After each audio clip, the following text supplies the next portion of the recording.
Regardez votre programme avec Super U, commerçant autrement, Amaran.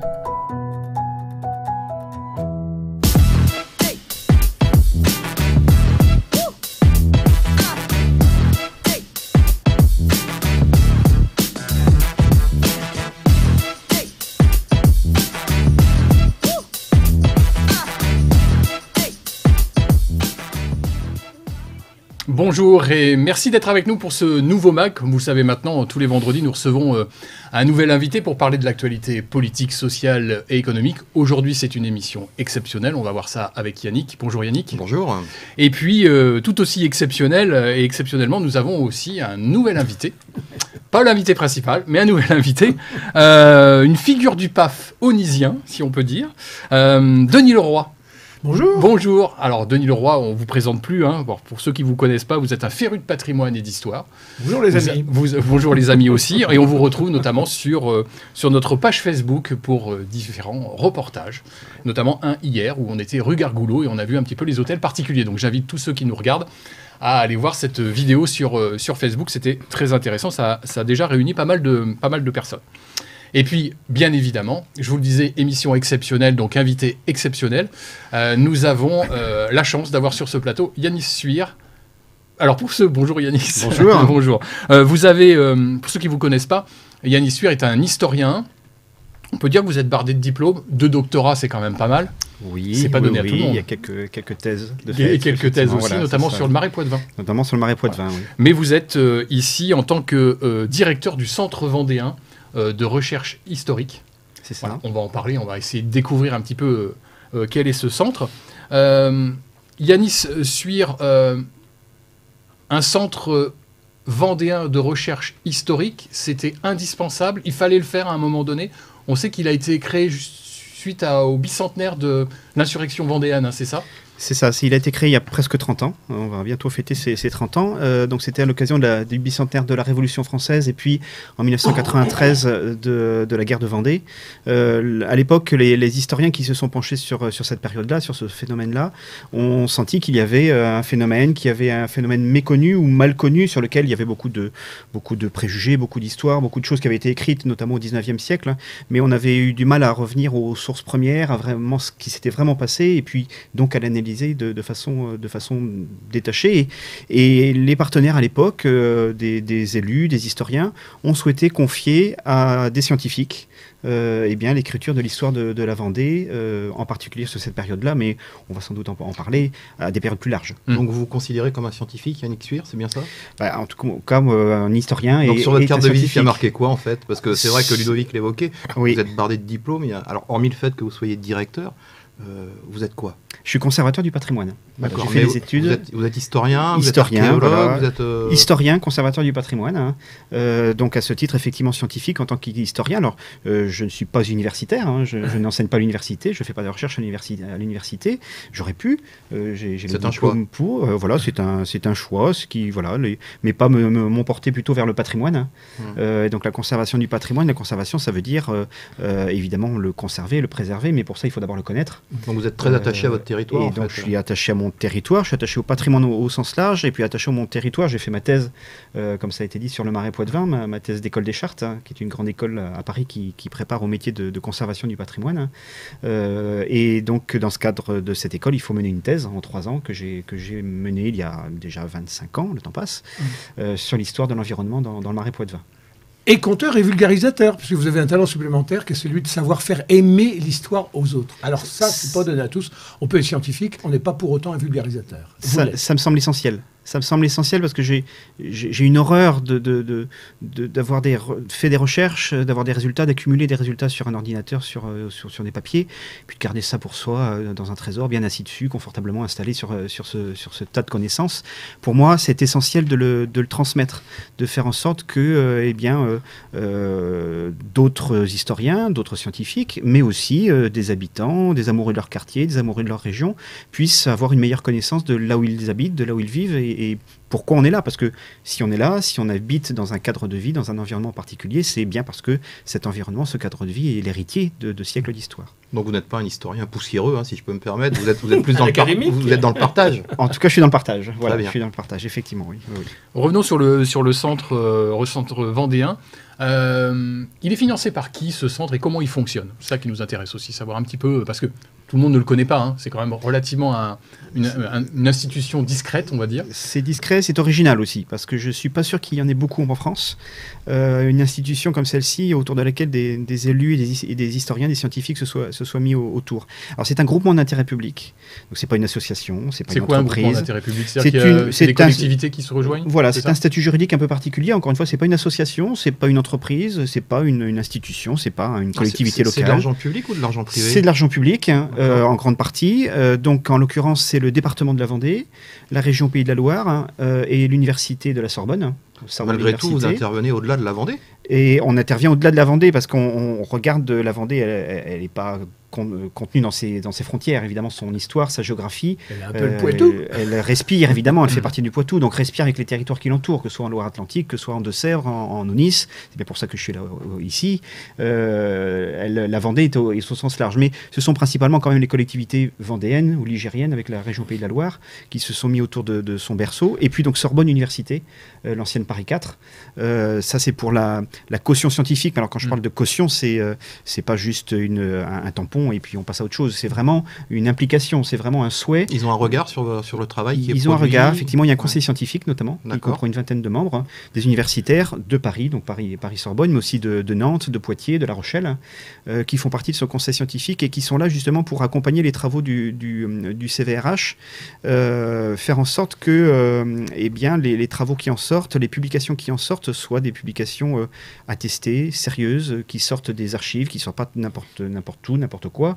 On parlait tout à l'heure, l'objectif premier du CVRH quand il a été créé, c'est la guerre de Vendée, un sujet hautement problématique, hautement sur lequel on se déchire encore aujourd'hui. Bon, l'objectif vraiment, c'est de produire des travaux historiques, scientifiques, sérieux, sur lesquels il ne peut pas y avoir de doute, tout en les rendant accessibles. Voilà. Mais avec quel budget alors? Parce que c'est de l'argent public, on peut le dire. C'est de l'argent public, effectivement. Vous avez un budget de fonctionnement à hauteur de combien?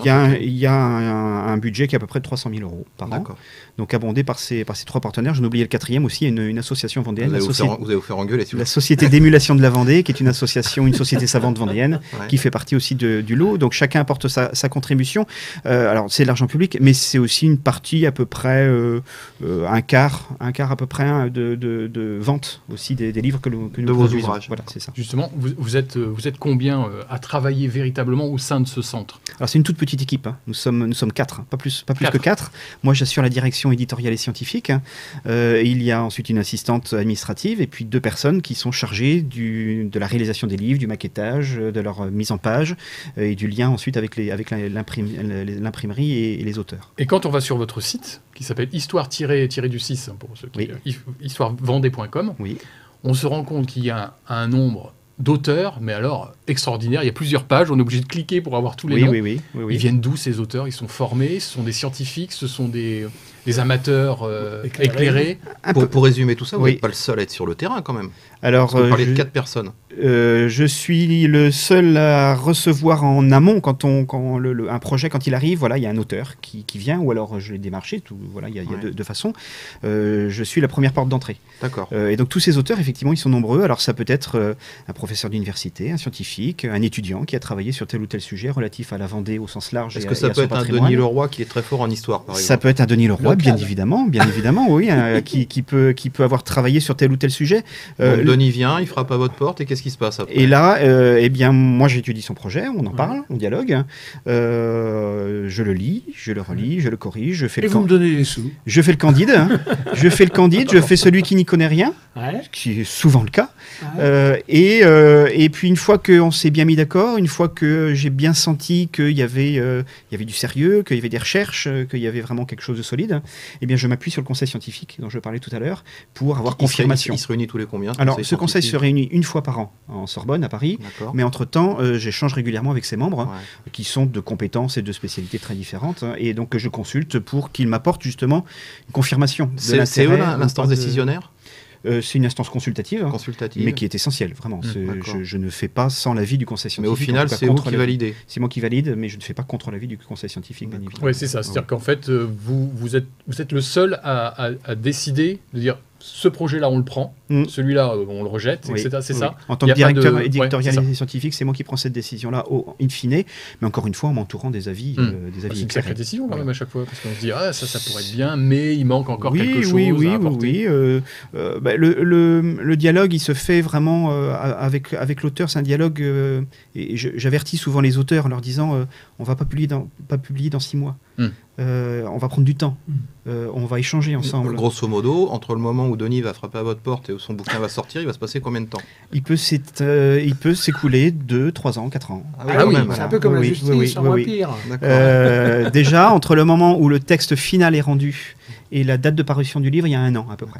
Mais là, on est dans un sens. Est-ce qu'on peut fonctionner dans l'autre sens? C'est-à-dire que, est-ce que Yanis Suire, vous lancez des bouteilles à la mer en disant tiens, rue Gargoulot, Oui. ça m'intéresserait d'avoir quelque chose? Ça arrive C'est vous qui effectivement. passez des commandes parfois. Ça arrive, voilà, que je vois passer un sujet, ou j'entends parler d'un sujet, ou je vois qu'il est question d'un sujet, et puis je me dis, tiens, ce serait intéressant de creuser la question, et après, il faut trouver la personne. Voilà. Il faut trouver l'historien, il faut trouver le spécialiste qui soit capable de le Vous avez faire. votre réseau pour ça. Il y a un réseau, mais voilà, il faut qu'il soit capable, il faut qu'il soit disponible, Ouais. il faut qu'il sache écrire, il faut qu'il accepte, enfin voilà, ça se fait pas comme ça. Et il est payé il est payé au bout du compte? Alors, il y a des droits d'auteur qui sont D'accord, versés comme, ok. comme pour tout auteur. Il y a un dispositif qu'on a mis en place il y a quelques années qui fonctionne bien, c'est un dispositif de bourse de recherche. Et qui permet justement de stimuler la recherche, et en particulier chez les étudiants. Étudiants des universités régionales, de Paris et autres, qui ont l'envie de travailler sur l'histoire de la Vendée et son patrimoine, au sens large, encore une fois. Et par ces bourses de recherche, qui sont de 1 500 € par an, on peut comme ça soutenir, et on le fait depuis maintenant 4-5 ans, on soutient des étudiants qui, en Master 2 ou en thèse, réalisent leurs travaux, et ensuite avec la promesse de publier. Ouais. Si évidemment ils vont jusqu'au bout, si le conseil scientifique valide leurs travaux, s'ils ont bien soutenu, si voilà, il y a quand même un certain nombre de conditions. Mais et c'est comme ça qu'on a publié, on a commencé à publier là, ces 2 dernières années, des travaux issus d'étudiants de master ou de thèse. Et la C'est moyenne- tout type de production, Yanis, parce qu'il y a plein de gens qui nous écoutent là, en ce moment et qui doivent se dire, ah, ben, dis donc, moi, justement, j'ai un projet pour écrire, mais je ne sais jamais comment commencer. Plutôt des gens qui sont tournés vers le grand public, plutôt des gens qui sont sur des approches un peu techniques et scientifiques, sur des auditoires un peu des niches, etc. Ou tout le monde. J'allais dire, il faut quand même qu'il y ait un intérêt effectivement assez large. Hein, voilà, il suffit pas de parler de sa rue, il suffit pas de parler de son quartier ou parler de sa grand-mère. Hein. Mais Et il faut quand qu'il y ait un même- rapport avec la Vendée, c'est ça? Il faut qu'il y ait un rapport Ouais. avec la Vendée. Je parlais donc de ces scientifiques, ces étudiants, mais aussi je reçois des personnes qui s'intéressent à l'histoire, qui savent écrire, Ouais. qui font des recherches, Ouais. qui ont fait des recherches dans les archives, ou qui ont trouvé chez eux la correspondance de leur... On vient de publier la correspondance d'une grand-mère, enfin elle était jeune à l'époque, il y a 100 ans, qui est partie en Russie, comme fille au père, on dirait aujourd'hui, pour enseigner le français à des enfants d'une famille riche à Saint-Pétersbourg. Elle était originaire des Sables d'Olonne. Et donc à cette occasion-là, on a découvert qu'il y avait toute une communauté russe qui habitait au Sables d'Olonne en été, comme sur la Côte d'Azur. On en parle beaucoup sur la Côte d'Azur, mais sur la côte vendéenne, ça existait aussi. Et donc ensuite, en hiver, ils emmenaient des jeunes filles françaises pour enseigner le français à leurs enfants. Voilà. Et donc elle a entretenu une correspondance avec sa famille. Cette correspondance, elle était conservée jusqu'à aujourd'hui par sa famille. Et voilà, un de ses petits-fils s'est mis à la transcrire, à l'étudier, et nous a apporté ce projet-là, et on vient de l'éditer. Fascinant, ça. Donc vous, historiquement, qu'est-ce que ça vous apporte? C'est quoi? C'est le focus sur la vie de quelqu'un qui échange avec un autre pays ou d'autres interlocuteurs d'autres Là, pays, c'est ça? c'est parce que c'est vu de l'intérieur, ça vient d'une personne elle-même, voilà, c'est son témoignage, sur une période qu'on étudie moins, sur un phénomène qu'on a découvert, cette nomenclatura russe sur la côte vendéenne, Éclair la c'était quelque chose société. de complètement inédit. Voilà, donc là, ça sortait vraiment de l'ordinaire. Et encore une fois, voilà, c'est quelqu'un, l'auteur, il est cultivé, il est lettré, il a enseigné, bon, il sait écrire, mais c'est pas un grand universitaire sorti d'une grande université. Et la Tout ça moyenne vous d'âge relie, là. la moyenne d'âge de vos auteurs? Alors la moyenne d'âge est plutôt élevé, il ne faut pas se cacher. Non, et vous parlez d'étudiants. Mais avec les étudiants, ça fait baisser un peu. Ça fait baisser la moyenne. Donc ça on fait est plus baisser sur la les moyenne. retraités, c'est ça Et on n'est plus sur des retraités, mais quand même, c'est vrai que depuis quelques années, on arrive à capter comme ça des plus jeunes chercheurs, y compris, voilà, en ce moment, je suis en train de travailler avec quelqu'un qui a fait des études d'histoire, oui, mais qui n'a pas poursuivi dans ce sens-là, mais qui écrit, qui s'est passionné pour un sujet, qui a une trentaine d'années et qui est venu, voilà, qui connaissait le CVRH ou qui a entendu parler du CVRH, qui s'est dit, tiens, là, il y a peut-être quelque chose de sérieux, quelque chose d'accueillant, eh bien, je vais proposer. Et autre notion d'âge, le prisme de vos recherches, on part de quelle époque et on s'arrête à quand? Eh bien, on a publié cette année une histoire archéologique des rives du Marais Poitevin. Donc, on part de l'époque néolithique. Oui. On l'a ici, justement, donc on va vous voilà, le livre de Jean-Marc Large sur alors, là, on monte loin. Hein. Sur les rives du Marais Poitevin avant la conquête romaine. Hein. D'accord. Et je vous disais qu'il y a quelques semaines, on vient de publier un ouvrage sur la période, donc il y a 100 ans, la belle époque. On a publié... À un moment donné, vous vous dites, bon non, là, années 50, on fait pas, années 40, on fait pas. Non, on garde un recul. L'historien aime bien garder du recul. Alors vous arrêtez à quoi, voilà. cette période centenaire à peu près, c'est ça? Non, on va s'arrêter après-guerre. On parlait de blocos là avant l'émission qui ont été découverts du côté de Royan. On va s'arrêter après-guerre. Ça vous intéresse ça? Oui, on a publié, par exemple, on a une bourse de recherche qui a été attribuée à un étudiant de l'Université de La Rochelle qui a soutenu l'année dernière sur le mur de l'Atlantique en Vendée. Thomas Graffard. D'accord. Il a excellemment bien soutenu. Il a été donc accompagné par l'Université de La Rochelle et donc par une bourse de recherche du CVRH. Et voilà, en ce moment, normalement, je l'ai encore vu il y a quelques semaines, il est en train de réécrire sa thèse pour la publier au centre dans quelques temps. Donc on est sur le mur de l'Atlantique, période de Seconde Guerre mondiale. On a publié aussi sur la guerre d'Algérie il y a quelques temps. Donc un spectre vraiment très très large. Un spectre très large, voilà. Alors j'ai compté, parce que j'aime bien compter, moi, que je suis allé sur votre site internet, et il y a 114 ouvrages qui sont en vente sur votre... Voilà. J'avais une idée de 110, 120, merci. Combien d'auteurs vous regroupez au CVRH? Un peu plus, parce que certains ouvrages, alors j'ai pas le chiffre en tête, mais on doit être dans les 150 au total, hein, parce qu'il y a des ouvrages collectifs. Après, voilà, certains qu'on écrit à 2, à 3, voire plus. Donc on doit être à peu près environ 150. Est-ce que vous priorisez certains projets? Il faut dire, ah non, celui-là, il faut le sortir... Enfin, il faut commencer à y travailler maintenant pour le sortir dans 2 ans, oui. Parce qu'il y aura peut-être tel anniversaire. Exactement. C'est ce que j'essaie de voir un des premiers sujets que je vois avec l'auteur qui vient me voir, c'est, voilà, est-ce qu'il y a un événement, un moment qu'il faut qu'on vise? C'est parfois vrai, parfois ça ne l'est pas. Par exemple, on a publié en 2020 un ouvrage qui a très bien marché sur les réfugiés des Ardennes en 1940. Très bien marché, ouais. Ça veut dire combien de tirages? Il a été tiré une première fois à 1000 exemplaires, il a été retiré 3 fois dans l'année. Mais les Ardennes, c'est pas la Vendée. Les Ardennes, c'est pas la Vendée, mais parce qu'il y a une énorme communauté d'Ardennais qui ont été expulsés de chez eux en 1940, au printemps 40, et qui se sont réfugiés en Vendée. Avec des Belges, avec beaucoup de Belges, effectivement. Et il y a eu des Mosellans en Charente-Maritime. Chaque département de l'Est, en fait, était affecté à un département de l'Ouest. Et donc, ce phénomène-là a encore beaucoup de résonance aujourd'hui. Et donc, avec l'auteur, quand j'ai commencé à y travailler, c'était en 2017, on a visé, on s'est dit, tiens, 2020, il va y avoir les 80 ans de ces événements-là. Ouais. Et donc, essayons de faire paraître le livre à ce moment-là. Vous leur mettez la pression. Donc, je mets la pression. Je mets la pression, belge, attention, les mois passent, voilà, soyons prêts. Il vous arrive de dire non? Ça arrive de dire non. Ça arrive de dire non. Il faut savoir dire non. Il faut savoir... mais quand on dit non, on explique pourquoi. Il faut l'argumenter. Voilà. Soit parce que le sujet est trop pointu, trop local, ou parce que ça a déjà été traité. Ouais. Et puis voilà, j'ai aussi, encore une fois, le conseil scientifique, même si c'est moi qui prends l'avis. Le conseil scientifique est là aussi pour dire, voilà, ça ne nous paraît pas suffisamment étayé, pas suffisamment solide, pas suffisamment mûr pour pouvoir publier. Mais vous vous interdisez les sujets un peu trop pointus. Votre but, c'est véritablement de vulgariser un petit peu l'histoire et que ça s'ouvre au plus grand nombre, c'est ce que vous disiez tout à l'heure. Mais est-ce que vous vous dites à un moment donné, non, là, ça, c'est tellement intéressant que si ça n'intéresse que les scientifiques, c'est aussi bien, on le fait quand même? Ou là, vous dites, non, on va jamais dans cette voie-là? L'objectif, l'ADN du centre, du CVRH, quand il a été créé, c'est encore le cas aujourd'hui, c'est de rendre accessible à un plus grand nombre les connaissances des meilleurs spécialistes. À partir de là, je ne m'interdis pas de travailler avec le meilleur spécialiste de tel sujet, même s'il est pointu, et à moi de dialoguer avec le spécialiste en question pour faire en sorte que son propos soit compréhensible, n'y ait pas trop de jargon, qu'il n'y ait pas trop de vocabulaire incompréhensible, qui ne s'adresse pas les livres du CVRH ne s'adressent pas à un public uniquement universitaire, uniquement d'étudiants. C'est bien qu'on le sache, parce que c'est vrai, quand on va sur votre site, on se dit oh là là, ça doit être pointu, je vais rien comprendre, on va rentrer dans les trucs. On essaie de faire en sorte que non. Vous vulgarisez tout ça. On essaie de vulgariser. Est-ce qu'il y a des sujets tabous? Des sujets tabous, non. Non, du tout.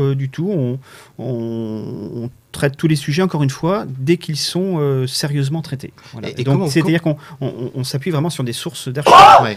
Il faut des références. Il y a des références. Je pense à 2 livres qu'on vient de publier sur la guerre de Vendée en Anjou et à Angers.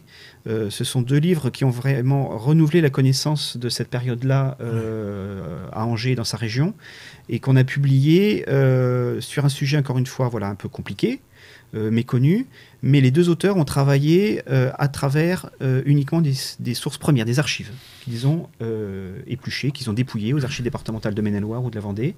Ils se sont mis à l'écart des historiens du 19e siècle qui ont eu tendance un peu à enjoliver les choses ou à au contraire les noircir, à créer parfois même certaines sources et parfois certains événements.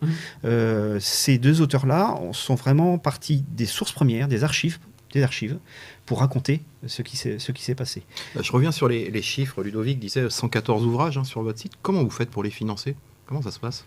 Ça rentre dans le budget. Ça rentre dans le budget. Donc ça vaut 300 000 euros. Oui, ça rentre dans le budget. Donc avec 300 000 euros, vous pouvez publier combien d'ouvrages sur une année? On publie 6-7 ouvrages par an, à peu près, auquel il faut rajouter la revue Recherche vendéenne que l'on publie avec la Société d'émulation de la Vendée. Et elle est publiée à quel pas? C'est une revue qui paraît annuellement. Alors c'est une revue scientifique, qui est un peu plus pointue, avec des articles un peu plus pointus. C'est une revue scientifique qui paraît. Et on se la procure sur votre site aussi? On se la procure sur notre site, oui, comme les autres livres aussi qu'on peut acheter en librairie ou sur notre site. Voilà, ça. Vous êtes aussi diffusé dans les réseaux. On est diffusé dans les meilleures librairies, dans tous les points de vente, du Grand Ouest.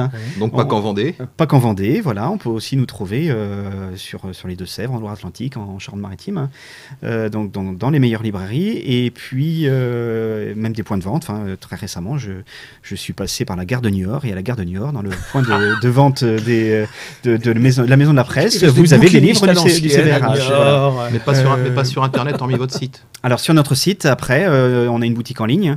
Et puis après, on peut trouver des ouvrages après sur les... alors, c'est pas de notre fait, mais enfin, sur les sites, les grands sites marchands d'Internet, sans faire de publicité, ils sont présents. Oui. Donc vous le dites, vous travaillez avec beaucoup d'auteurs, mais est-ce que vous travaillez avec d'autres institutions? Je pense notamment à l'INRAP, par exemple, et notamment parce que la recherche, il faut le dire aux gens, recherche archéologique préventive. C'est pas tout à fait la même chose.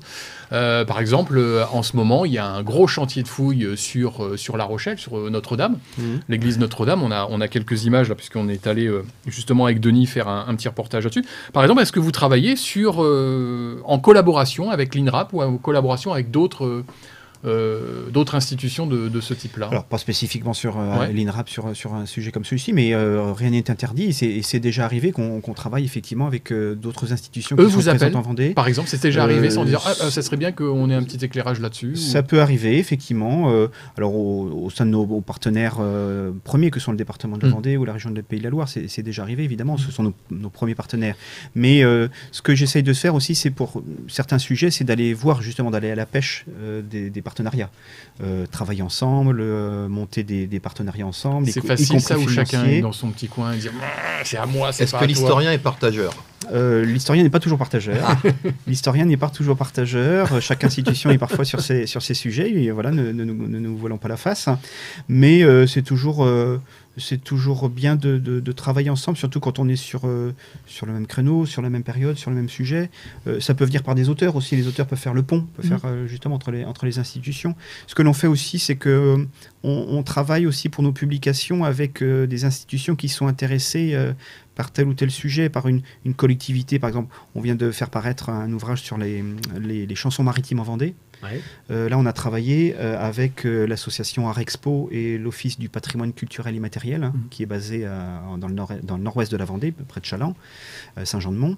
Et voilà, on a travaillé avec eux pour mettre en commun nos forces, nos énergies, y compris financières, pour faire aboutir un tel projet. Là, c'est un gros projet que l'association Art Expo a collecté en fait des chansons maritimes depuis 50 ans. Et les a enregistrées, les a transcrites, a transcrit les paroles, a fait les partitions. Et donc ce livre-là, nous on vient de l'éditer, on vient de le fabriquer, de l'éditer avec eux, avec les contenus qu'ils nous ont fournis. Donc des partenariats sont toujours les bienvenus. C'est pas le cas pour tous les sujets évidemment, mais quand ça s'y prête, bien volontiers. Moi je voudrais votre avis, Yanis Suir, sur un sujet qui divise. On parle de l'INRAP, on va parler un petit peu archéologie, et ces fouilles préventives. Bien souvent on trouve des choses. Elles sont inventoriées, des choses parfois très intéressantes, et après tout est rebouché. Comment vous le vivez, vous, en tant qu'historien? En tant qu'historien, j'imagine que ça... Est-ce que c'est un crève-cœur? Est-ce que... Après, je suis assez pragmatique. Et parfois, on construit dessus. Bah oui, bien sûr, c'est réglé pour la suite. Je parle de lotissement, de choses comme ça. Ce qui est important, c'est de garder la trace de ce qu'on a trouvé, évidemment, de faire en sorte que ce soit connu aussi, que les rapports de fouilles puissent être publiés, diffusés. Pour moi, c'est essentiel. Si un projet d'aménagement peut prendre en compte la valorisation de ce qui a été trouvé, c'est encore mieux. Je pense à des choses qui remontent maintenant, mais quand même, place de Verdun à La Rochelle, quand vous allez dans le parking souterrain, on vous raconte le château. Complètement. Le château ça n'a pas été facile. Ça n'a pas été facile, mais voilà, je pense aujourd'hui on a oublié les discussions et les polémiques, et on voit ce qu'il y a, et ça mériterait peut-être d'être un petit peu rafraîchi, mais je pense que c'est une bonne démarche. Urbaniste et historien ou archéologue, un dialogue un peu difficile. Le dialogue est un peu difficile. Moi, je pense qu'on ne peut pas non plus rouvrir tout le sol français et le figer. Inversement, on ne peut pas passer des pelleteuses comme ça sans s'occuper de ce qu'il y avait en dessous. Voilà, il faut trouver un juste milieu. Et je pense que la valorisation, elle est là justement pour être ce pont entre les deux. Alors justement, les historiens, on en parle. Il y a quand même, c'est quand même une nébuleuse, les historiens. On a du mal à comprendre où ils sont, où ils se situent dans l'architecture de notre société. Est-ce que ce sont des électrons libres? Est-ce qu'ils font ce qu'ils veulent? Alors, vous en avez parlé un petit peu, mais comment on contrôle le travail d'un historien qui est dans son coin, qui va sortir un bouquin, mais après tout, il pourrait raconter n'importe quoi. Qu'est-ce qui fait qu'il y ait voilà, est-ce qu'il y a des barrières? Est-ce que ce sont un petit peu comme les chercheurs, on publie dans une revue bien spécifique, les autres contestent ou vont dans ce sens? Ça fonctionne comme ça, les historiens, ou pas du tout? Chacun fait ce qu'il veut. Oui, alors après, il y a les historiens, il y a en milieu universitaire et hors université. En milieu universitaire, il y a le cadre de l'université, le cadre des laboratoires de recherche, le cadre des groupes de recherche qui peuvent se créer, et dans lesquels évoluent ces enseignants-chercheurs-là. Et puis après, il y a d'autres corps de métier qui aussi tournent autour de la recherche historique. Je fais partie des conservateurs du patrimoine, donc aussi qui se penchent sur le patrimoine, que ce soit en inventaire du patrimoine comme je le fais, en musée, en archéologie, etc., etc. Donc eux aussi peuvent publier. Et puis, bien évidemment, c'est un milieu qui se prête là aussi aux hypothèses, aux contre-hypothèses, aux discussions. Oui, parce que normalement, quand on se dit c'est l'histoire, donc c'est gravé, ça bouge pas, voilà, on sait que c'est comme ça. Et à première vue, non. Là aussi, il y a des sujets qui divisent alors. Il y a des sujets qui divisent, évidemment, il y a des périodes qui divisent. Je parlais tout à l'heure, je citais ces deux exemples d'ouvrages, de travaux sur la guerre de Vendée en Anjou. C'est voilà, la découverte et la redécouverte de sources qui n'avaient pas été exploitées depuis 3 siècles a permis justement de porter un regard neuf sur cette période-là et sur ce sujet-là. Donc la découverte et la redécouverte d'archives permet aussi justement de renouveler le regard. Ce qui permet aussi de renouveler le regard chez les historiens, ce sont des sujets sur lesquels on ne se penchait pas ou peu. Par exemple, dans le patrimoine, il y a quelques années, on a découvert ou redécouvert le patrimoine industriel. On s'était évertué dans les décennies précédentes à raser. Pensons au Hall Baltard à Paris, l'exemple le plus connu. Il y en a eu d'autres malheureusement, mais voilà, c'est un patrimoine industriel qui a été redécouvert. Aujourd'hui, depuis 25 ans maintenant, on parle beaucoup d'histoire de l'environnement. Moi, j'ai fait ma thèse en histoire de l'environnement sur le Marais Poitevin. L'histoire de l'environnement, ça s'inscrit pleinement dans nos actualités, parfois malheureusement.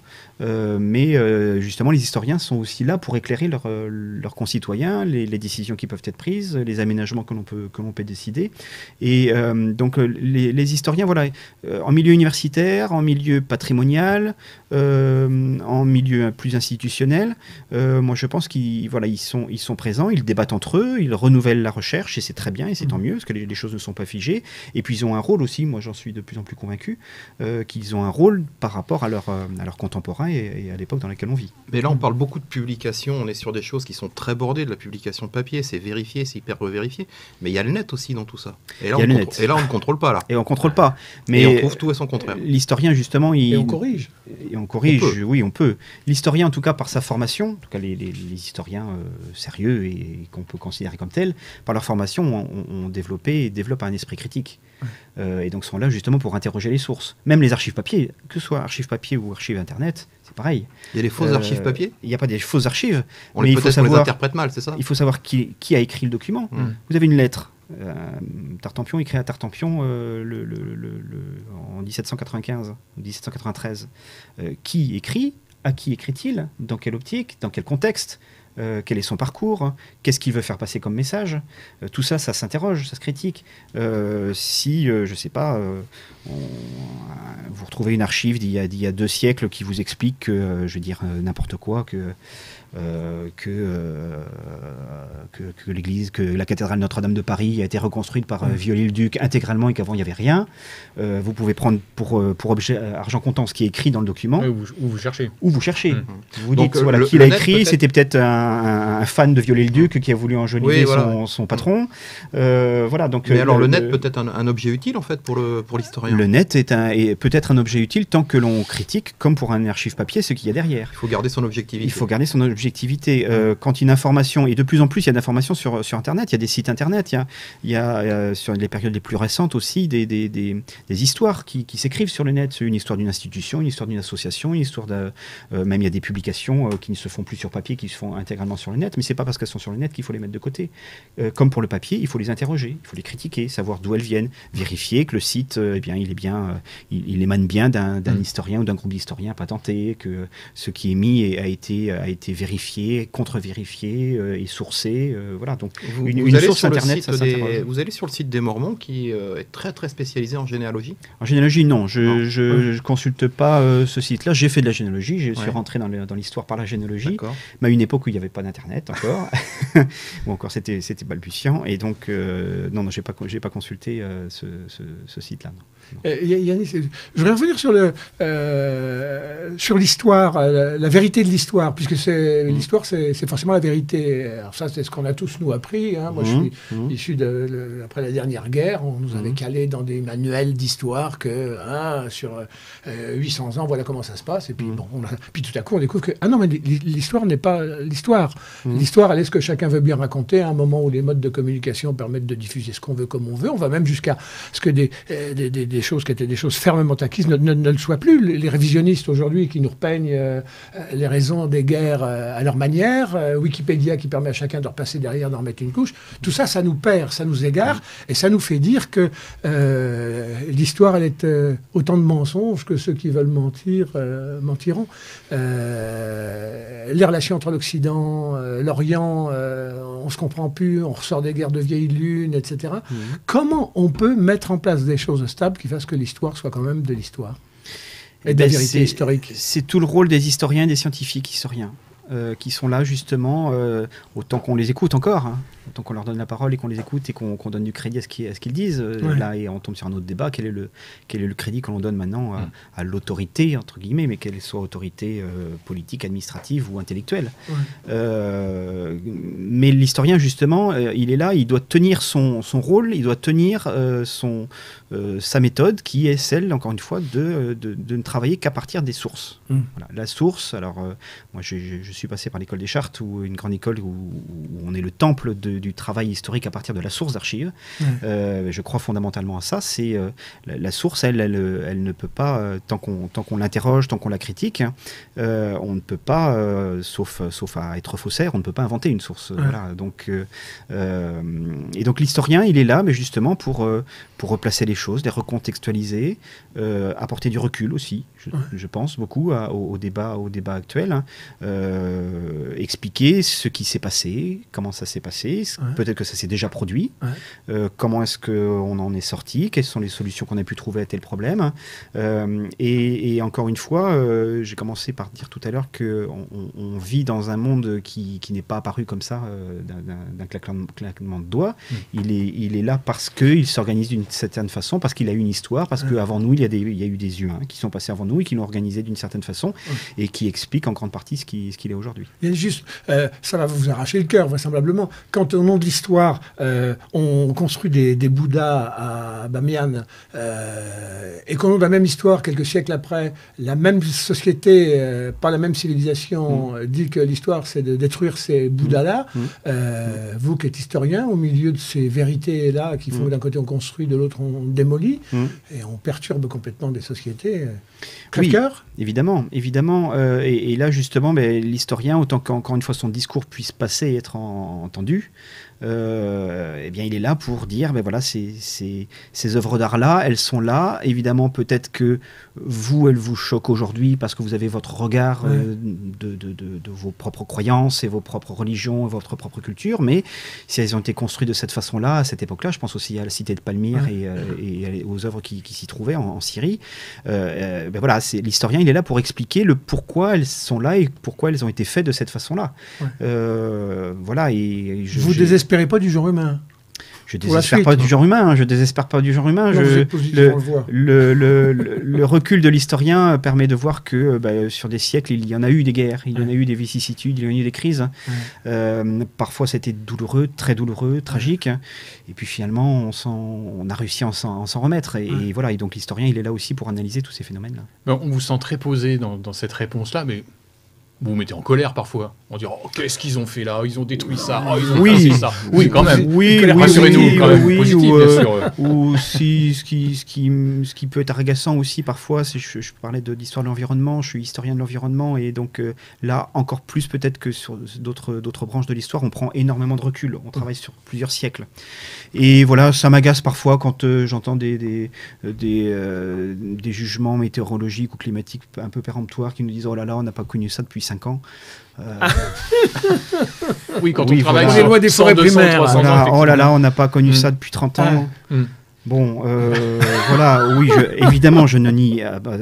je ne suis pas climato-sceptique, je ne nie pas les changements climatiques. Voilà, on l'a tous particulièrement subi cet été, et sans doute que ce n'est que le début.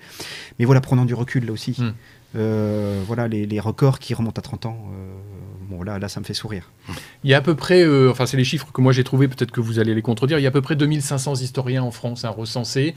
Les 3/4 sont enseignants-chercheurs. Mais quid des autres? Est-ce qu'on arrive à vivre quand on est historien? On arrive à vivre, on arrive à d'une bonne paye, même enseignant-chercheur, je ne pense pas. Avec l'ancienneté, au paléolithique, ça. L'ancienneté peut-être. Non, mais voilà, est-ce qu'aujourd'hui, des historiens ne se tirent pas trop la langue, quoi. Il est vrai que c'est quand même plus facile dans un cadre public, d'une structure publique. Même en tant que conservateur du patrimoine, voilà, je m'inscris dans une structure publique, que ce soit le CVRH ou mes précédentes ou autres fonctions à l'inventaire du patrimoine. Donc dans une structure publique, évidemment, voilà, vous êtes fonctionnaire, donc c'est plus simple. Historien en freelance, c'est sans doute beaucoup plus compliqué. Il faut écrire des livres, il faut les publier, et même quand on publie, voilà, c'est pas forcément gagner bien sa vie. C'est pas là qu'on gagne sa vie. Donc l'enseignement, la recherche, il n'y a pas une multitude de places. Donc est-ce qu'il n'y a pas un risque là? C'est un métier d'avenir ou pas? Voilà, c'est ça. Est-ce qu'il y a pas un risque? C'est un métier d'avenir. Je le pense que c'est un métier d'avenir. C'est un métier exigeant. C'est un métier qui nécessite de longues études, beaucoup de rigueur, beaucoup de sens critique. On l'a dit. Donc voilà, c'est un métier exigeant. Donc c'est tout ça là, évidemment, il faut pas se décourager. Vous ne le vendez pas d'une façon très sexy quand même. Hein, là, c'est. Parce que encore une fois, si on veut tenir l'exigence, tout ce qu'on vient de développer, il faut être sérieux. Donc voilà. Et puis de toute façon, ça se voit tout de suite parce que ce sont des métiers qui souvent s'inscrivent aussi sur. On passe sur concours, on passe sur recrutement. Donc voilà, les universités, les institutions patrimoniales, voilà, recrutent évidemment en fonction de votre parcours et de ce que vous avez publié, de ce que vous avez fait. Donc voilà, mais oui, c'est un métier d'avenir. Évidemment, il n'y a pas beaucoup de place, mais voilà. Chez les jeunes, on entend dire que c'est moins sexy maintenant, la finance, etc. Ils s'intéressent à l'histoire, les petites histoires pour la grande histoire. On va y aller sur l'histoire et la sensibilisation aussi. Qui ne perdent pas le fil de la machine à remonter le temps. Alors, vous le disiez, vous êtes en première ligne sur les choix des sujets, mais vous êtes aussi en première ligne sur les inventaires. Alors, il va falloir que vous nous expliquiez un petit peu ce que c'est que ça, parce qu'on vous voit de temps en temps aller dans les villages, dans nos communes, voilà, faire des conférences pour dire voilà, on a fait tel inventaire de tel village. Oui. C'est quoi un inventaire? À quoi ça sert? Et comment vous faites? Et avant, on voit avec les bottes aux pieds. Hein, oui, exactement. Il faut aller sur le terrain. Alors, ça, c'est l'autre casquette de mon travail, que j'exerçais auparavant dans mes précédentes fonctions. J'étais à la région, conseil régional de Poitou-Charentes, puis Nouvelle-Aquitaine. Maintenant, au département de la Vendée, j'exerce cette mission-là aussi pour le département de la Vendée et donc pour le Centre vendéen de recherche historique. L'inventaire du patrimoine, c'est une mission qui est dévolue aux conseils régionaux.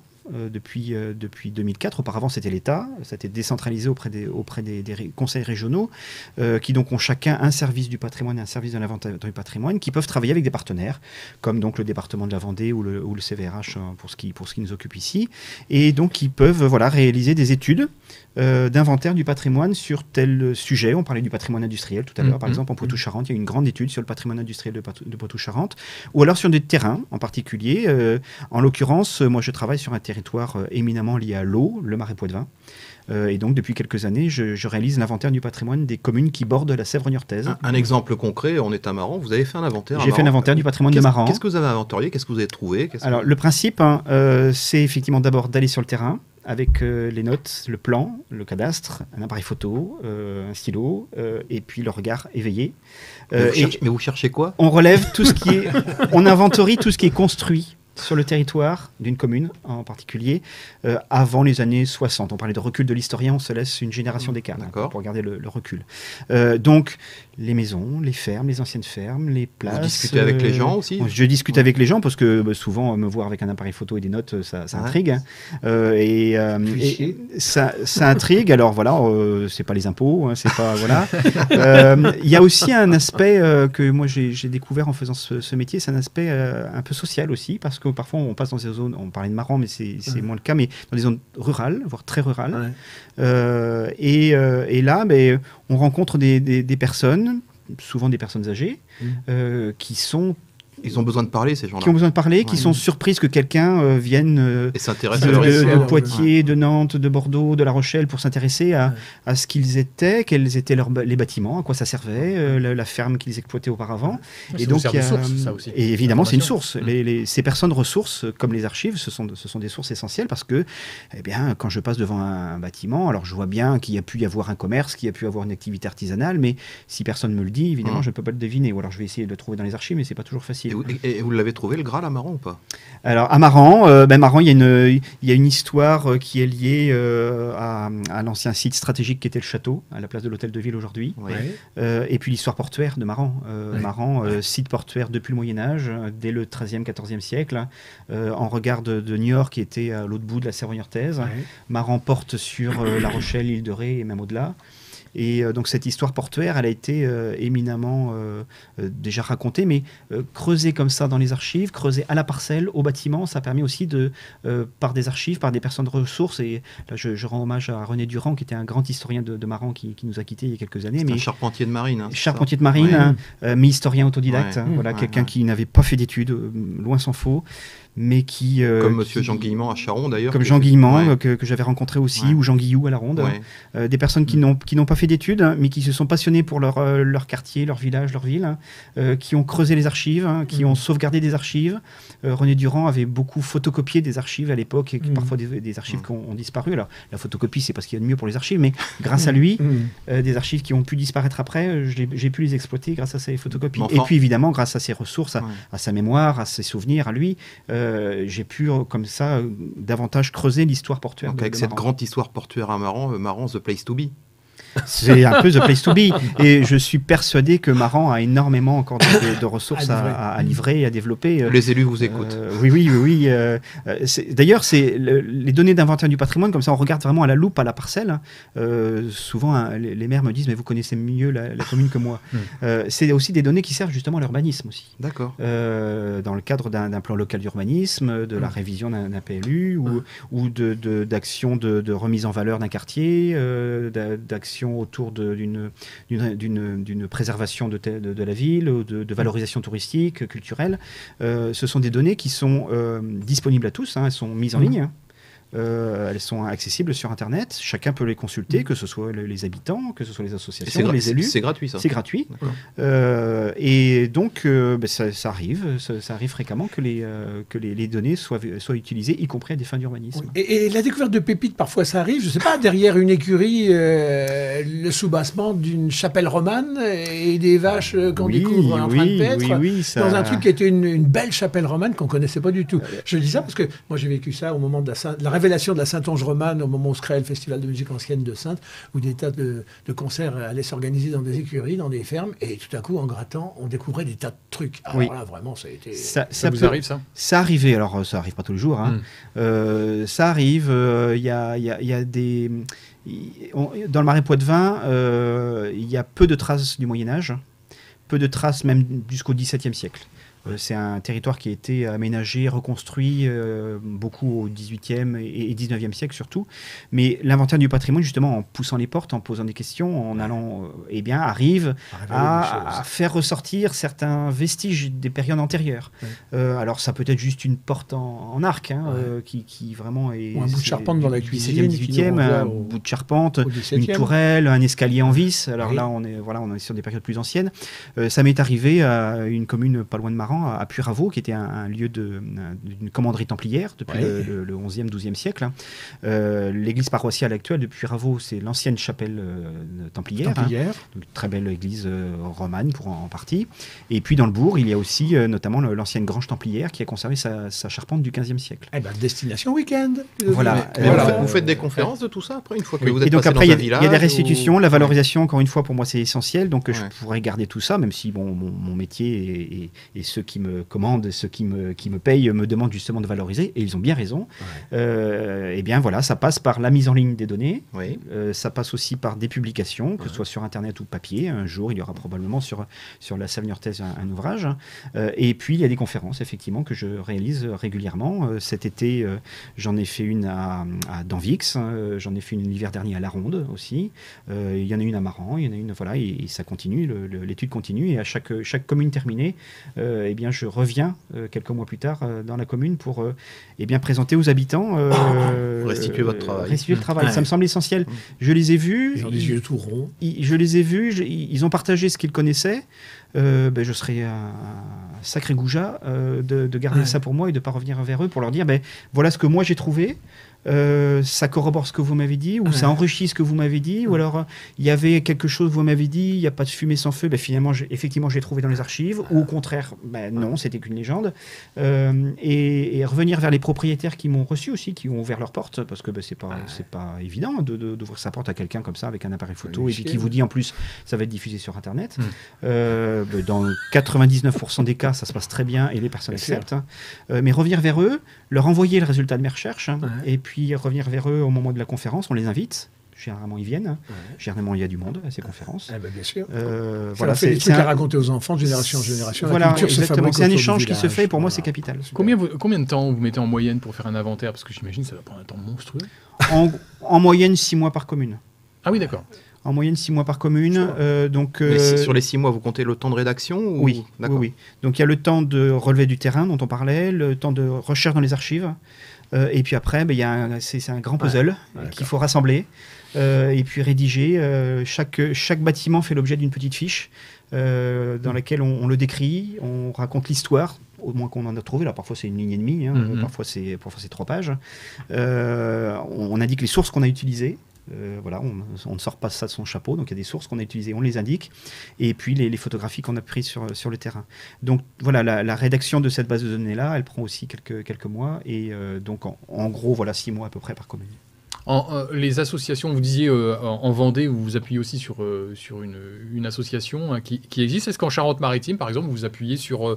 alors, il y a l'association d'histoire de géographie en pays ionisien ou encore Archéonis. Est-ce que ce sont des gens avec qui vous travaillez régulièrement? Est-ce que vous estimez que eux, qui sont la plupart du temps des amateurs, font du bon boulot? Ah oui, c'est des associations, alors soit à titre associatif, soit à titre individuel, parce qu'au sein de ces associations-là, il y a des historiens particuliers que je croise, il y a des spécialistes de tel sujet, ou des personnes qui ont publié.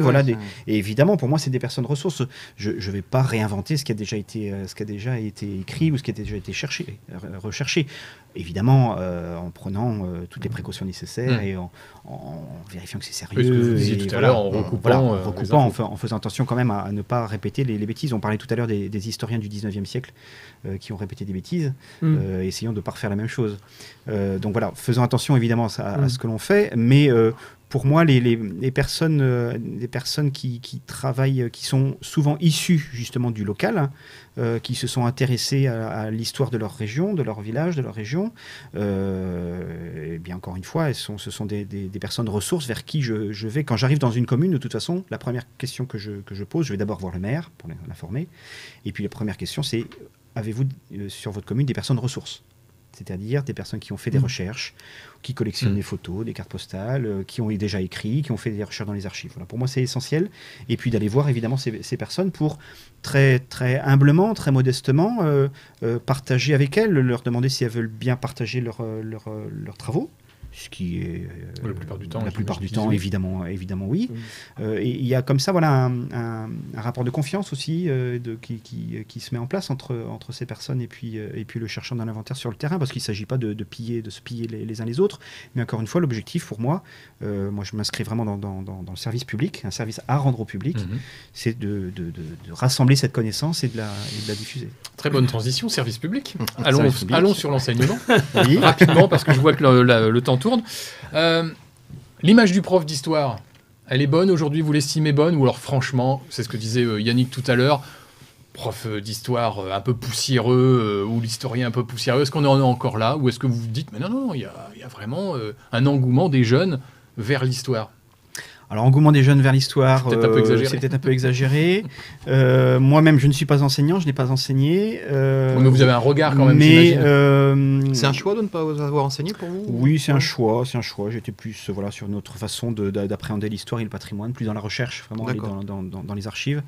J'ai beaucoup d'admiration pour les enseignants, et c'est pas de la flagornerie, c'est pas de la langue de bois, parce que c'est un métier qui est vraiment compliqué. De plus en plus. Là, vous parlez du rapport avec les jeunes, c'est ça? Du rapport avec les jeunes, avec les parents, avec l'institution de l'éducation nationale. Tout ça n'est pas facile. Enseigner l'histoire, c'est aussi compliqué. Enseigner sur certaines périodes, certains sujets, on sait que c'est de plus en plus compliqué. Choisir les programmes. Donc pourtant, l'histoire, c'est pas facile. Elle est la même. Elle est la même, mais bon, on sait que c'est pas facile. On sait que c'est pas facile sur certains sujets. Moi, je pense que enseigner l'histoire, même si sur une classe de 30, il n'y en a qu'un que ça atteindra, c'est toujours ça. Moi-même, si je suis arrivé là, c'est aussi parce que j'ai eu des profs d'histoire. Qui m'ont donné le goût de l'histoire, le goût de la recherche. Je me souviens d'un prof de collège qui un jour nous a tracé sur le tableau noir un arbre généalogique. Et comment est-ce qu'on fait un arbre généalogique? Et à partir de là, le mercredi suivant, j'étais à la mairie de ma commune pour chercher mes aïeux. Et 30 ans plus tard, j'y suis encore. Vous parlez de méthode, justement. On utilise les bonnes méthodes aujourd'hui pour enseigner l'histoire. Il y a certains professeurs qui emmènent leurs élèves sur des sites et qui font la classe avec du dur. Comme Freinet, au bord de la rivière. Est-ce que c'est ça? C'est probable qu'on ne le fasse pas suffisamment. Alors je sais que c'est pas facile d'emmener une classe sur le terrain, il y a des questions d'organisation, de Sécurité. responsabilité, de coûts, de transport. Voilà, les enseignants là aussi ne sont pas aidés de ce côté-là. Mais pourtant c'est essentiel se confronter aux monuments, pour parler du patrimoine. Hein, je l'ai fait devant des classes. C'était justement ma question. Est-ce que votre centre est sollicité par l'Éducation nationale pour intervenir dans des classes ou peut-être sur le terrain? Par l'Éducation nationale, c'est beaucoup dire, mais par des enseignants, oui. C'est arrivé, ça m'est arrivé d'intervenir. Alors plutôt en milieu primaire, l'école primaire, ça m'est plutôt arrivé dans ce milieu-là. Qu'est-ce que vous allez leur raconter aux Et là, ce que j'allais dire, justement, les emmener sur le terrain, c'est quand même plus facile que de leur montrer des photos. Ouais. Les photos, bon voilà, c'est bien, c'est joli, même si la photo est bien prise, mais bon. Je suis allé sur le terrain dans plusieurs communes du Marais Poitevin, avec des classes qui travaillaient évidemment sur le sujet de leur cadre de vie, sur le sujet de l'environnement. Et là, leur montrer un bourg, comment est-ce qu'il est constitué un bourg. Il y a des rues, surtout dans le Marais, il y a un rapport à l'eau. Il y avait des ports, il y avait des canaux qui passent au pied du bourg. Pourquoi est-ce que le canal est là? À quoi ça servait? À quoi servent les ports? Il y avait des commerces aussi, donc il y avait une vie dans le bourg, qui a sans doute beaucoup moins aujourd'hui, mais essayer de les sensibiliser justement à leur cadre de vie, leur montrer encore une fois que tout ça sort pas d'un chapeau de magicien, et que ça a du sens, et que s'il y a des ports par exemple, ça peut être intéressant de les entretenir, de redonner de la vie à tout ça, aujourd'hui par le tourisme, peut-être demain par d'autres activités économiques qu'on va retrouver. Mais vous avez pris un risque là, peut-être que vous avez donné l'émulation à votre successeur là. Mais tant mieux. Tant mieux. Je pense que les enfants, alors deux choses, les enfants, effectivement, si ça peut susciter des vocations, tant mieux. Et puis le soir, j'ai eu quelques échos parfois, le soir ils en parlaient avec les parents. Et j'ai eu comme ça aussi des parents qui m'ont dit, qui sont venus me voir à des conférences par exemple, qui m'ont dit oui, vous avez eu mon gamin, vous êtes venu dans sa classe et il m'en a parlé, et puis ça avait l'air intéressant, donc je suis venu ce soir. D'accord. Mission réussie. Mission réussie. Voilà. Ouais. Voilà. Il y a un âge qui est plus efficace qu'un autre pour apprendre l'histoire. Nous, on a tous des souvenirs de gamins parce qu'à un moment, on avait des instituts de l'école Freinet qui nous emmenaient faire des visites de lieux. Moi, je suis natif de Lorraine, autant dire que je me suis colté la Meuse en long, en large et en travers. Je connais cette période de l'histoire parce que j'ai vécu dans la chair de ma famille. L'école primaire, on a levé le pied parce qu'on dit l'essentiel, c'est les maths, c'est les machins, c'est les bazars. Est-ce que c'est peut-être pas par là qu'il faudrait repasser pour... C'est encore une chance pour Denis qu'il apprenne l'histoire. Oui, parce qu'il n'y a pas que la Lorraine. À l'école primaire, on apprend aussi beaucoup justement tout ce qui est le cadre de vie. Ouais. Et de plus en plus, justement. Ouais. Ce qui me frappe aussi, justement, pour être intervenu dans plusieurs classes dans le Marais Poitevin, c'est qu'on se pose des questions, les enseignants et leurs élèves se posent la question de comprendre davantage où ils habitent. Ouais. Ce que moi-même, quand j'étais petit, on ne faisait pas. Hein. Voilà, on avait le programme plutôt national qui s'appliquait en Savoie, en Vendée ou dans le Nord-Pas-de-Calais de la même façon. Comprendre son cadre de vie aujourd'hui, c'est davantage dans les programmes. C'est comprendre la vie. En même temps. Et voilà. Donc l'histoire locale, en fait. Donc l'histoire locale. Donc voilà. Et donc c'est comme ça que je suis allé voir avec eux des monuments de leur commune ou le bourg. Ou voilà. Ouais. Yannick, c'est pas piégé. Juste une petite seconde, une petite parenthèse. Mais c'est pas piégé. Je le jure. Je le jure. Vous êtes de Vendée, etc. Est-ce qu'on apprend bien l'histoire au Futuroscope? Est-ce que ça aide des établissements comme ceux-ci, qui construisent sur les Gaulois, qui construisent sur l'histoire locale, mais qui construisent sur les... Ou c'est plus du spectacle. Est-ce que ça aide d'amener des gamins? Est-ce qu'ils apprennent des trucs? Il y a le Puy du Fou en Vendée, Denis. Il y a Puy du Fou en Vendée. Je pensais à Puy du Fou. Ça les sensibilise évidemment à l'histoire, ça peut leur donner le goût de l'histoire. Hein. Mais c'est pas l'histoire. Mais voilà, après, voilà. C'est un peu trop romancé tout ça. Après, c'est romancé et c'est du divertissement à partir de l'histoire. C'est bien quand évidemment... faut régler la dose. Faut régler la dose. Je pense à d'autres types de valorisation comme ça, ou de vulgarisation. Un mot, voilà, dans le mot, il y a vulgaire, et pourtant ça n'a rien de vulgaire. Mais tous les spectacles dits son et lumière qu'il y a même dans le Marais, il y en a un pas loin au Sablot à Chayenne-les-Marais qui a eu lieu l'été dernier. Là, quand on part d'un discours historique, il n'est pas question de traduire un livre d'histoire en spectacle, mais que le scénario, je l'ai fait autrefois il y a quelques années à Vix, que le scénario s'inspire de faits, de personnages qui ont existé et de choses qui du coup sortent des travaux d'historiens. Là, ça m'intéresse davantage. Il y avait eu un très beau spectacle dans les années 80. Je salue les amis d'ailleurs des Deux-Sèvres qui nous écoutent. C'était La Geste paysanne à Verhuy qui partait du principe qu'après avoir raconté l'histoire des châteaux, ça serait quand même pas mal de raconter l'histoire des gens, des paysans qui avaient porté la France. Bien sûr. Et tout un spectacle spectacle Son et Lumière était pour la première fois consacré à l'histoire des gens des campagnes, la geste paysanne. Le pognon s'est interrompu et puis il est parti sur la Vendée, faisant naître le Puy du Fou. Voilà ce qui... Je salue la geste paysanne. Et Verluy, les gens de Verluy. Continuons dans cette histoire de sensibilisation, parce que c'est de ce dont on parle. Qu'est-ce que vous pensez du loto du patrimoine? Est-ce que c'est les bonnes choses que ça, le loto du patrimoine, ou encore la Fondation du patrimoine qui œuvre pour, en tous les cas, aider à préserver nos vieilles pierres, on va dire. L'auto du patrimoine de Stéphane Bern, ça vous parle? On voit quelques images là des trucs à gratter pour avoir des sous et en donner. Je pense que c'est une manière de toucher un public qui ne viendrait pas, ou plus difficilement, au patrimoine et à l'histoire.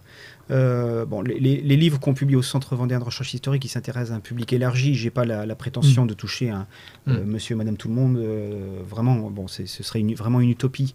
Mais des initiatives comme celle-ci, plus grand public, même si on n'est pas dans la rigueur scientifique absolue, encore que les sites qui sont choisis, quand même, sont choisis par des experts, c'est sérieux, voilà.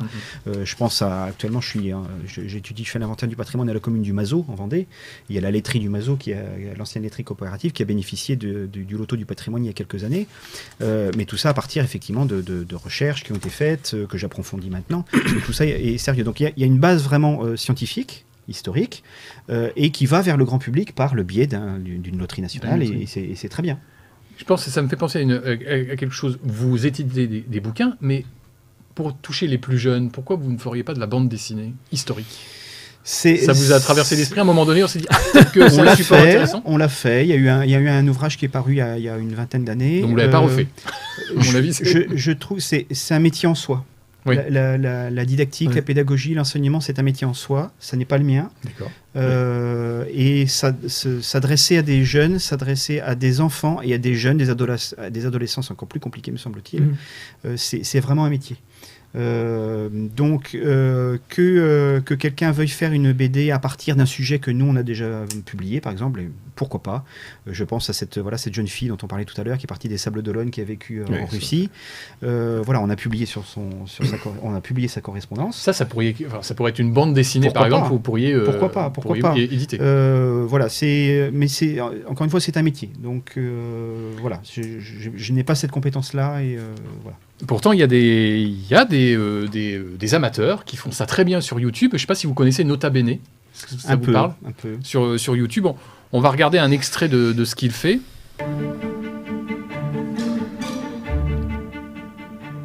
L'hôpital de Jérusalem est une pure merveille médiévale. À mi-chemin entre l'Orient et l'Occident, il mélange leurs différentes conceptions de l'hospitalité. La version chrétienne et occidentale, dont on a déjà parlé, c'est le Voilà, c'est juste un petit extrait. Alors, cette personne-là, qui s'appelle en fait Benjamin Briot, regroupe 2,16 millions d'abonnés sur sa chaîne YouTube. On peut imaginer un petit peu le pouvoir, entre guillemets, du moins l'aura qu'a cette personne-là. Et il fait en moyenne 400 000 vues par vidéo. Donc ça marche, en fait, l'histoire sur YouTube. Oui. Vous y mettez pas, vous? Non, je ne suis pas mis, pas encore. Mais l'histoire, ça marche. En France en particulier. Il faut savoir la traiter, quoi. Il faut savoir la traiter. Il faut qu'elle soit, encore une fois, traitée de façon sérieuse et étayée et scientifique, pour peu que, justement, il y ait cette rencontre entre le scientifique et le public. Il faut que le scientifique reste de son côté, et puis il faut que le public, justement, on l'informe par des sources étayées.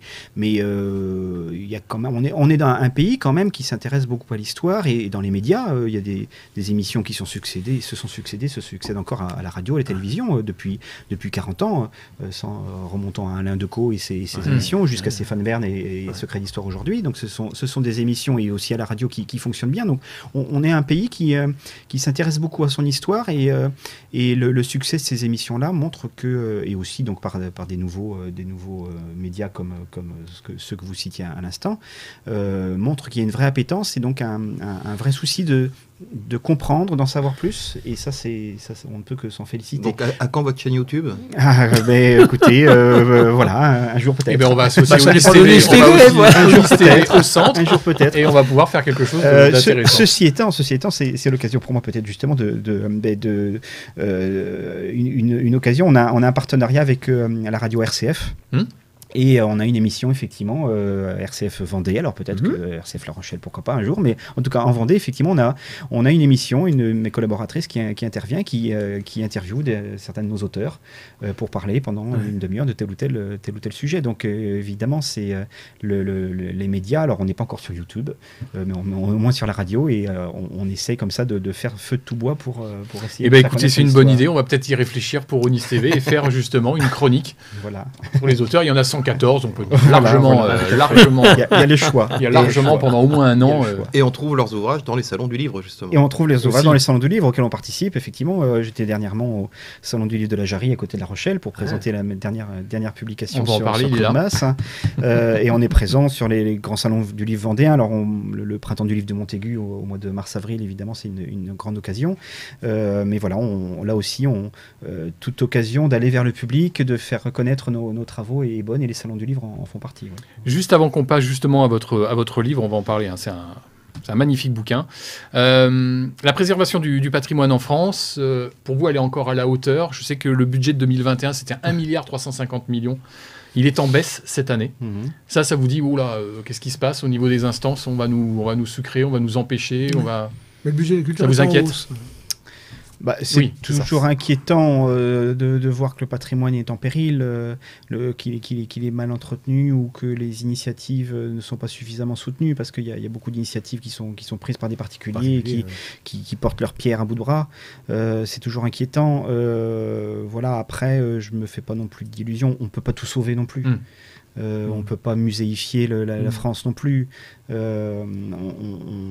Si on l'avait fait, on serait couvert de bien plus de monuments qu'on en dispose aujourd'hui. Les archéologues n'auraient plus de travail. Je comprends aussi qu'il y a d'autres priorités, même si évidemment connaître son passé c'est essentiel, connaître son histoire c'est essentiel, mais voilà, l'enseignement, la santé, c'est aussi des priorités. Donc voilà. Votre livre, Yanis Suire, qui a été publié en mars de cette année. Oui. Alors c'est un pavé qui pèse son poids. 576 pages. Hein. C'est 576 pages. Oui. Donc là, ça nous concerne directement l'ONIS. Ce n'est pas... même de toute façon aussi, il n'y a pas de frontières, forcément. Les histoires sont liées. Du Marais Poitevin à l'ONIS, La Rochelle et l'île de Ré vers 1700. Et là, vous vous appuyez sur un auteur, oui, on peut le dire, un ingénieur, auteur, Claude Masse, que vous aimez bien, parce que c'est quand même le deuxième. C'est le quatrième, même. C'est le quatrième. Et oui, c'est le quatrième. 600 pages à chaque fois. Non, celui-là, il bat un record. Quand même, heureusement, il y a des images, c'est très illustré. C'est même surtout de l'illustration. Alors, absolument magnifique, des reproductions, effectivement, on va en voir quelques-unes à l'antenne.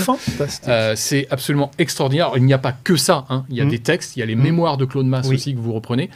Moi, ma question, c'est, vous avez mis 10 ans à le faire, ce bouquin? Alors, celui-ci, j'ai mis 4 ans. En fait, Claude Masse, je l'ai découvert quand j'ai fait ma thèse sur le Marais Poitevin, donc il y a 20 ans, 25 ans. C'est une ressource essentielle quand on est historien de la côte atlantique, de la façade atlantique, parce que l'on tombe fatalement sur ses plans, ses cartes et ses mémoires.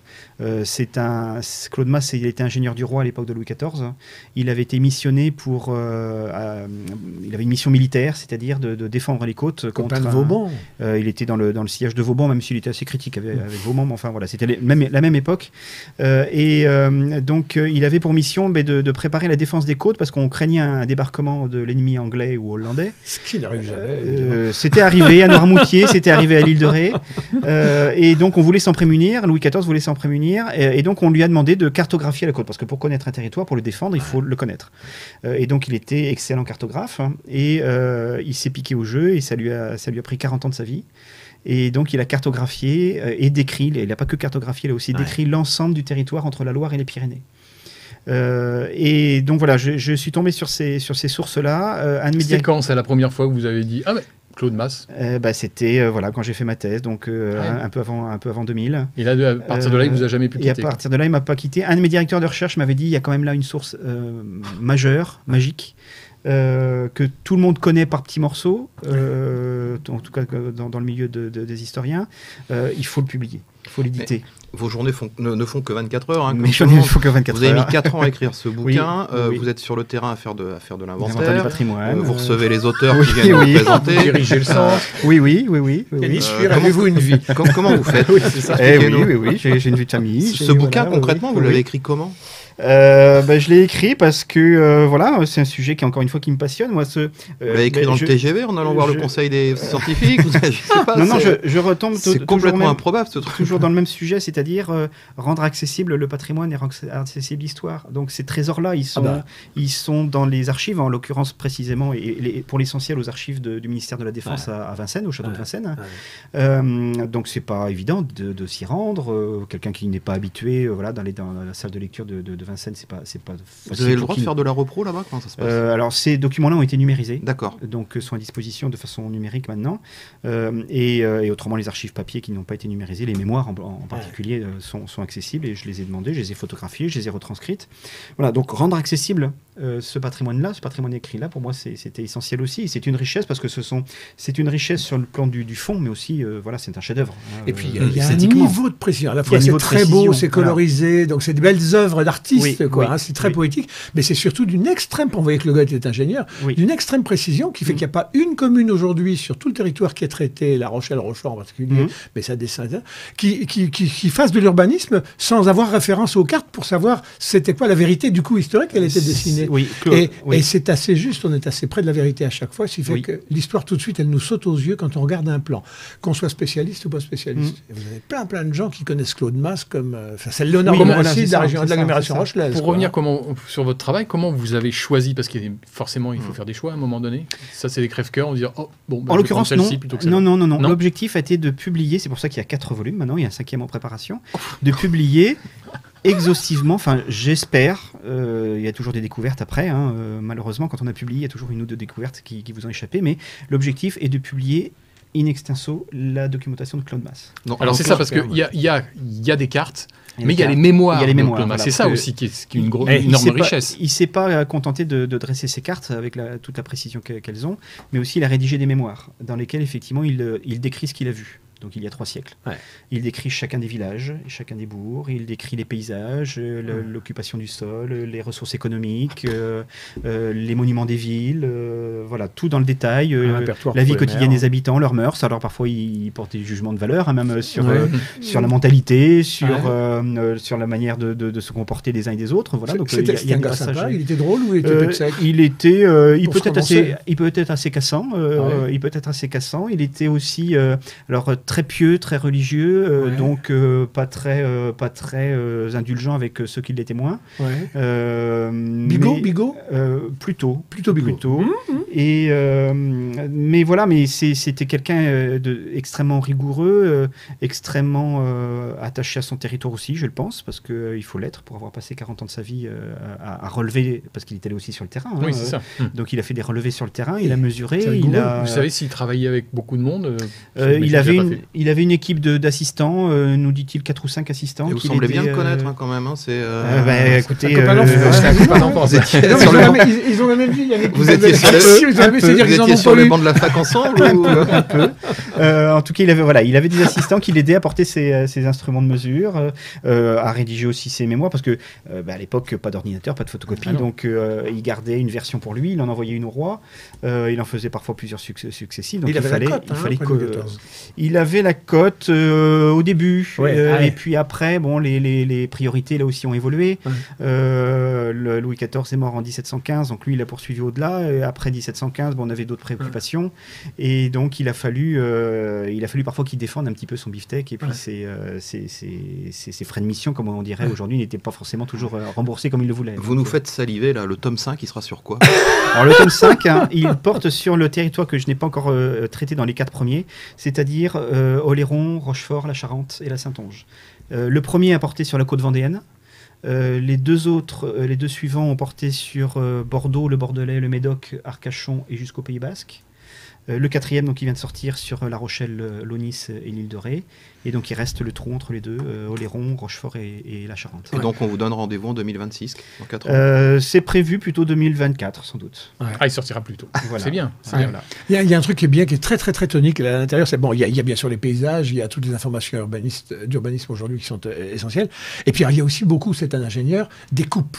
Alors des coupes sur des monuments pour qu'on voit comment c'est construit. Donc on devient intelligent avec lui. On avait tous, quand on était gamin, à nos âges, tout l'univers qui nous donnait à comprendre un peu les mécanismes, les ingénieries. Et là, lui, il en a plein, et c'est à chaque fois une belle œuvre d'art. Et on redécouvre des monuments de La Rochelle, par exemple. On redécouvre les clochers, les tours, le système de la chaîne, la grosse horloge.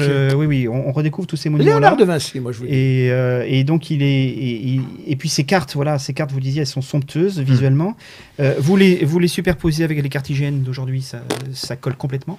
Et d'ailleurs, les scientifiques aujourd'hui, les géographes, les historiens les utilisent. Hein.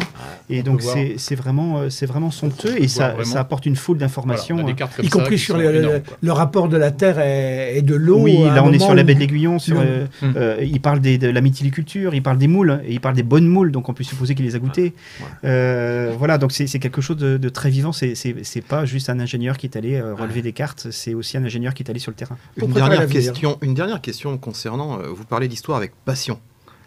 Votre hobby à côté de l'histoire, c'est quoi? Vous faites quoi le soir en rentrant chez vous? Mon hobby, j'aime beaucoup me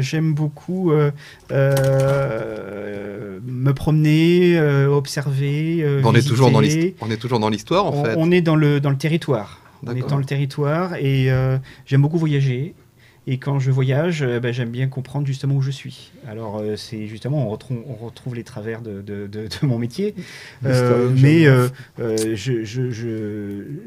j'aime bien comprendre où je suis. Quand j'arrive dans une région en France ou à l'étranger, pourquoi il y a ça là, et qu'est-ce que c'était, et à quoi ça servait, et comment ça s'organise. Voilà, c'est vraiment une obsession. Oui. Et Yannis, quand on cause aux profs d'histoire géo, ils ont besoin de se déterminer très rapidement en disant historien ou plutôt géographe. Alors, ça va pas de pair ou ça va de pair. Plutôt géographe, plutôt historien? Pour moi, ça va de pair. L'histoire de la Terre va pas. J'ai fait partie de la première promotion de la faculté d'histoire de La Rochelle en 1993 déjà. Et à l'époque, historien et géographe, nous étions formés ensemble. Oui. Pour moi, c'est une vraie richesse. Ça a été un apport mutuel. Et d'ailleurs, si je suis allé vers le territoire, la cartographie, l'inventaire du patrimoine, l'histoire de l'environnement par ma thèse, c'est justement sans doute par cette sensibilité géographique que j'ai eue au moment de ma formation d'historien. J'ai peur que ça se soit un peu perdu, et je pense que les historiens, les professeurs d'histoire et de géographie le déplorent eux-mêmes. Mais pour moi, c'est une vraie richesse et un vrai apport mutuel. Bon, rien à voir entre les terres de granit et puis les terres de marais, c'est pas les mêmes histoires humaines dessus. Ça s'analyse l'un comme l'autre. Voilà. Donc, de toute façon, c'est bien parce que c'est bientôt Noël. Donc, ce bouquin-là, il vaut 42 €. C'est accessible. Et on est le Black Friday, là. Exactement, c'est 576 pages. Donc là, vous pouvez le retrouver sur le site, bien évidemment, du centre vendéen, et également dans toutes les bonnes librairies. Les autres, on n'en parle pas. Et puis, si on en a parlé aussi un petit peu, il y a, avant la conquête romaine, ça aussi, c'est très, très intéressant. Mais là, on remonte très loin. On n'est plus en 1700. Et à chaque fois, on s'aperçoit qu'il y en a beaucoup qui nous écoutent, qui nous regardent là. Et s'ils fouillaient le bouquin, ils vont s'apercevoir qu'ils avaient les pieds dans l'eau à l'époque. Ah oui, exactement. Chacune des revues. Il fallait savoir nager. Yannis Suir, comme je vous l'ai dit avant l'émission, puisque ça se prépare quand même une émission comme ça, on ne fait pas comme ça juste... Vous avez 2 minutes, on vous donne 2 minutes, vous avez carte blanche, nous on se tait, on vous écoute. Vous pouvez revenir sur un sujet qu'on a évoqué ou en aborder un nouveau. C'est à vous. Peut-être revenir et approfondir ce rôle de l'historien aujourd'hui et par rapport à ses contemporains, et en particulier en histoire de l'environnement.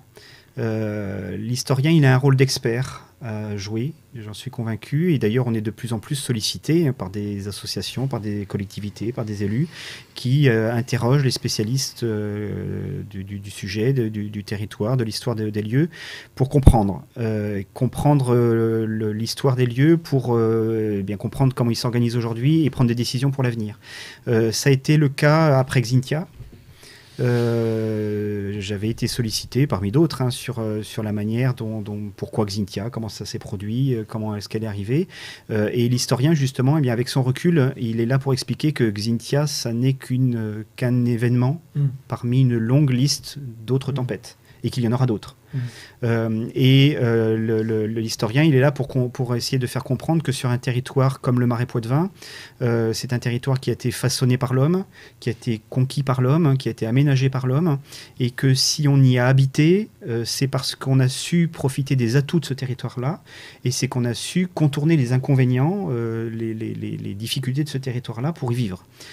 Donc, pour moi, renoncer à exploiter, à vivre sur un territoire-là, ce serait une erreur historique, mais ça veut dire observer un certain nombre de conditions en termes d'urbanisme, en termes de construction, en termes de technique, en termes d'endiguement, d'évacuation de l'eau, de gestion des niveaux de l'eau, que l'eau vienne à manquer, comme elle soit excédentaire. Et l'historien, il est là pour justement donner ce recul. Autre exemple, grâce aux travaux de Claude Masse, il y a 3 siècles, eh bien, on s'aperçoit que le littoral du Médoc, ou le littoral de la presqu'île d'Arvers, il était déjà en constante évolution à cette époque-là. Claude Masse parlait des dunes, des montagnes qui marchent. Les montagnes de sable, parce qu'elles étaient poussées par le vent, parce que déjà elles reculaient, parce qu'elles avançaient. Alors évidemment, aujourd'hui, on peut se poser la question, est-ce que c'est la nature qui est plus agressive, ou est-ce que c'est l'homme qui est allé trop loin ? Est-ce que c'est la nature est-ce que c'est l'eau qui inonde? Est-ce que c'est la tempête qui revient? Ou est-ce que c'est l'homme qui a construit n'importe où et n'importe comment? Et l'historien, il est là justement pour apporter des éclairages sur le temps long, sur la manière dont on a pu faire autrefois, dont on a pu être confronté aux mêmes difficultés, et comment est-ce qu'on y a répondu. Les sécheresses, il y en a eu. Les inondations, il y en a eu. Il y en a même plus dans le Marais Poitevin qu'il y en a aujourd'hui. Comment s'est-on prémuni de cela? Comment, encore une fois, sur un territoire aussi complexe et aussi inhospitalier a priori, comment est-ce qu'on a réussi malgré tout à en faire une des terres les plus riches agricoles de France, en fait. Merci Yannis Suir, merci beaucoup de votre participation. Ça nous a éclairé sur plein de choses, et puis notamment sur votre métier d'historien. Donc, il vaut mieux avoir les 2 pieds dans l'histoire pour pouvoir voir l'avenir. On va conclure comme ça. C'est pas mal. Merci Yannick. Merci. Et puis à la semaine prochaine. Bien sûr. Merci Denis pour votre participation. Et puis de toute façon, on se retrouve d'ici peu là pour faire un direct. On retourne sur le terrain avec nos bottes. Voilà, exactement. Merci de nous avoir suivis. On se retrouve la semaine prochaine. Alors là, on va changer complètement d'histoire. On va recevoir Hervé Houot. Alors j'espère que je prononce bien. Hervé Houot, qui est le directeur territorial, attention, d'Enedis de la Charente-Maritime. Et là, on va parler énergie, électricité, coûts, etc. Enfin, tout ce qui nous touche aujourd'hui et qui pose véritablement problème. Merci, messieurs. Et puis nous, on se retrouve la semaine prochaine. Portez-vous bien.